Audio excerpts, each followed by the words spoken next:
Assalomu alaykum, aziz yurtdoshlar.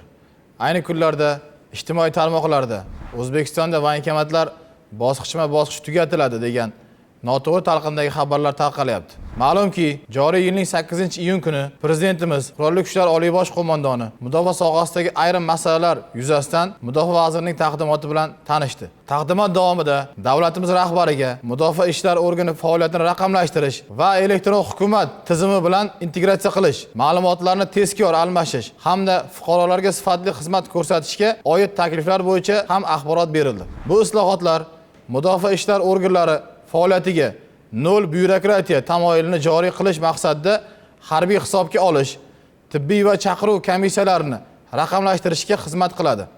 Unga ko'ra 16 yoshga to'lgan va ID karta olgan o'g'il bolalar to'g'risidagi ma'lumotlar Ichki ishlar vazirligining axborot tizimidan olinib, ularni avtomatik tarzda harbiy hisobga qo'yish tartibini joriy etilishi nazarda tutilmoqda.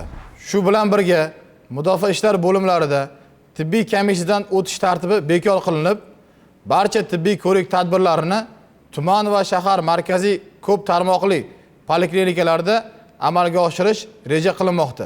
Xulosa qilib aytganda, mamlakatimizda mudofaa ishlari organlari faoliyati tugatiladi degan xabarlar haqiqatga zid. Aksincha, soha zamon talablariga mos ravishda yanada takomillashtirilib, unga ko'ra shaffof raqamli xizmatlar ko'rsatiladi. Ortiqcha byurokratiya va ovoragarchiliklarga chek qo'yiladi. Respublikamizdagi barcha ommaviy axborot vositalari xodimlari va blogerlardan ma'lumotlarni noto'g'ri talqin qilmasliklarini so'rab qolamiz. Shu bilan birga asoslanmagan yolg'on xabar tarqatganlik uchun O'zbekiston Respublikasi qonunchiligida javobgarlik mavjudligi haqida eslatib o'tamiz.